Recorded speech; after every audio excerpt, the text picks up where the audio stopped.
Very good afternoon to you from the sports desk. Let's keep you up to speed with the latest in football.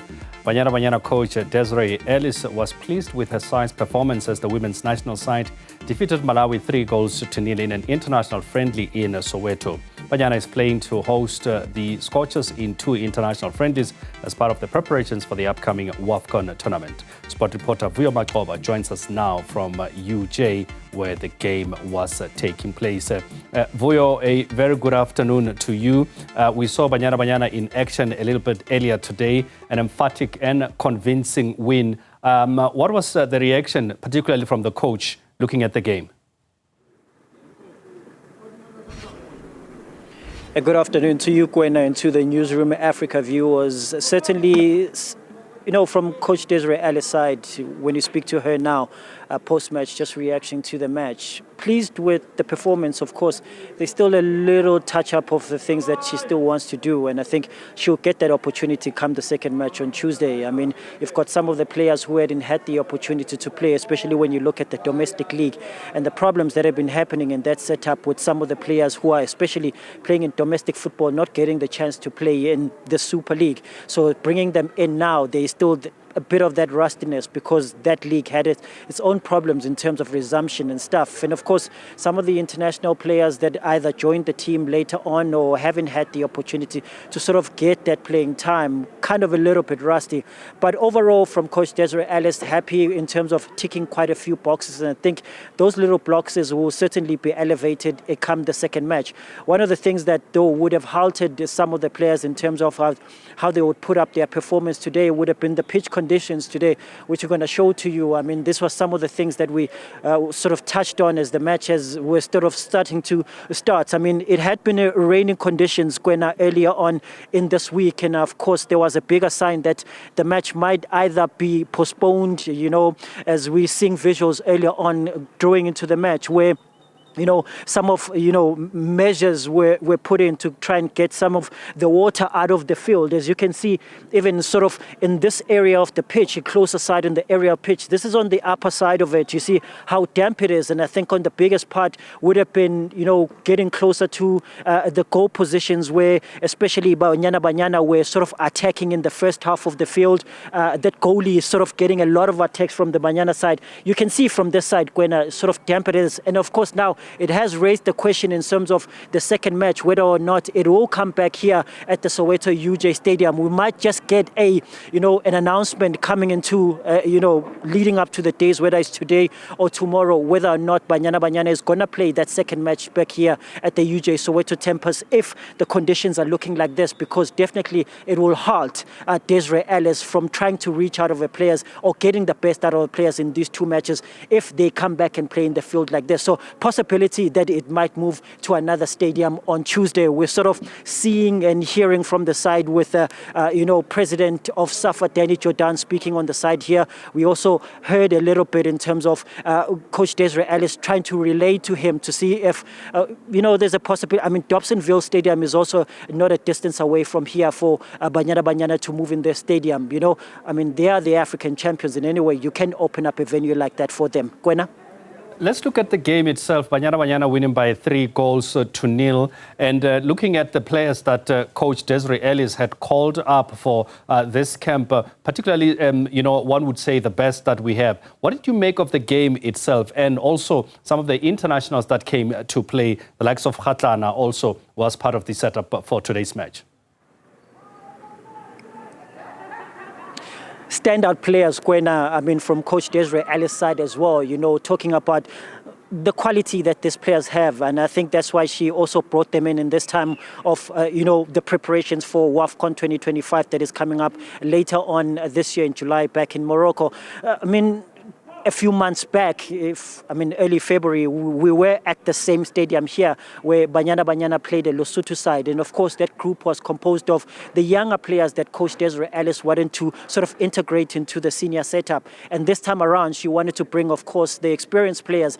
And these are the players that the last time they would have played or would have donned the national team jersey would have been back in Jamaica. If you remember, back in November, we went to Jamaica to play against the Reggae Queens. We lost those 2 matches, but you've got the crop of those senior players that went into that international friendlies, and that was the last time they got the opportunity to don this jersey. So from that period, she thought that let me bring them in right now to sort of get them interacted into this plan that she has for WAFCON. Of course, us going there to try and defend our title. So special seeing them today, and of course she was really proud in terms of their turnout.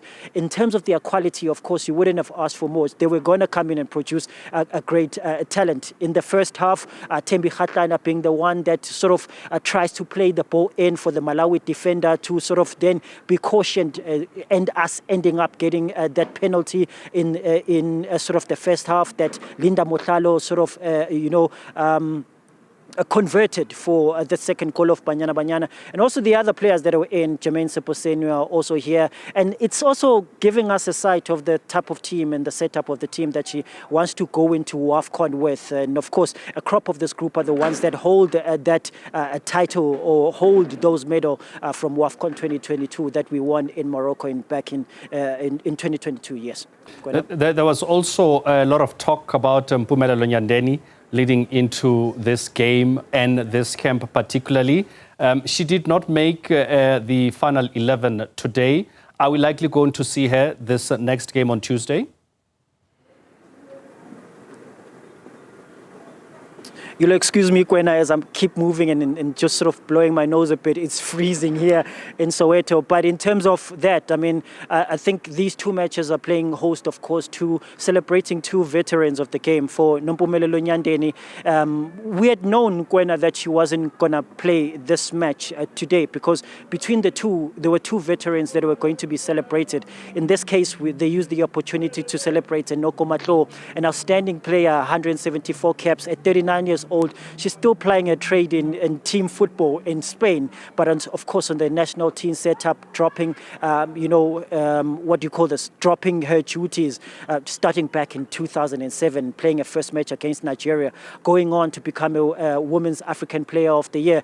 That time she was a striker, and of course in the coach Vera Power at the time, she then went on and said, you know what, Noko Matlo is better playing off as a defender, and then her contributing for over 17 years into the national team setup. So that's how it's been divided, Kwena, between these 2 matches, celebrating Noko Matlo today, and then we're going to see on Tuesday Mpumelelo Nyandeni, who's going to be celebrated, and then of course in her case she's going to be celebrated for the 150 caps that she's going to be getting, sort of being lifted into that elite group of players that are getting past the centurion mark and even over the half a centurion mark beyond that. So she'll be going on to get that 150 caps. It has been a long wait for her. The last time she donned the national team jersey was back in 2019 when they were building up to that WAFCON tournament, and she's waited 6 years for the Tuesday opportunity. So it's going to be a grand opportunity for her as it was for Noko Matlo today. Gwena?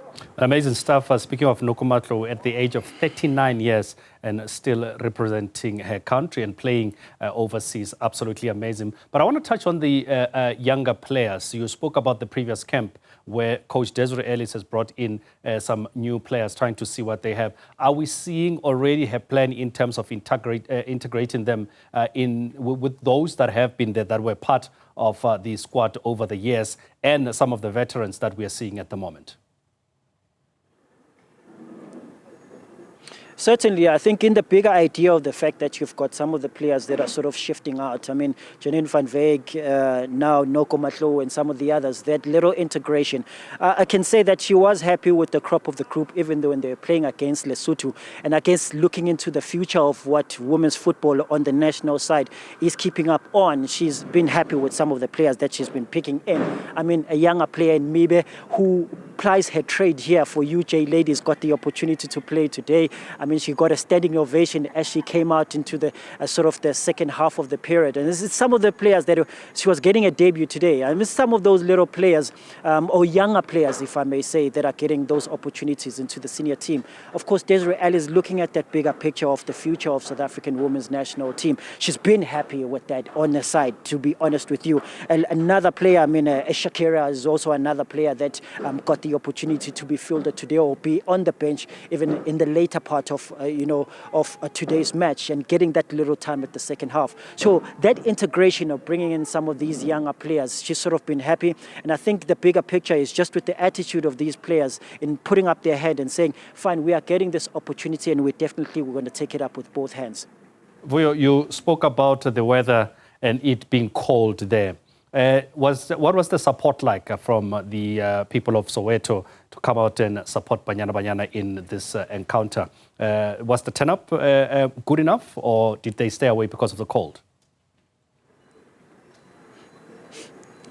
Good enough to fill up, what is a small seater of a stadium. I think the fact that we're also celebrating a Noko Matlo, I think it was bigger in that sense as well. You've got some of the previous players, coaches from the other women's setup were here, team coaches from UJ Ladies, and also, the Super League teams were also here in Grand. And I think the bigger picture, we spoke to Minister of Sport, Gayton Mackenzie, was also here.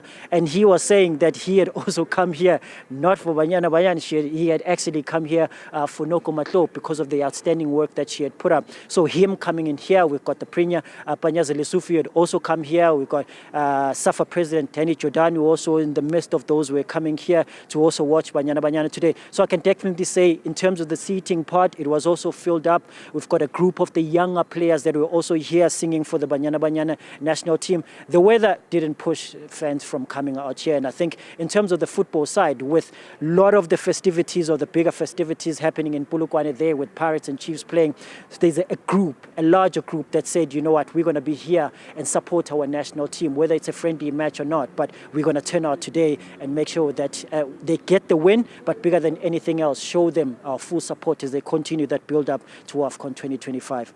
Macoba, coming to us live from the UJ Stadium where Banyana Banyana were playing against Malawi, winning that game by 3 goals to 0. The next match will be on Tuesday, as it is an opportunity for Coach Desiree Ellis to take a look at some of these players building up to the Women's Africa Cup of Nations. We pack it there from the sports desk. Let's take it back to Tabo.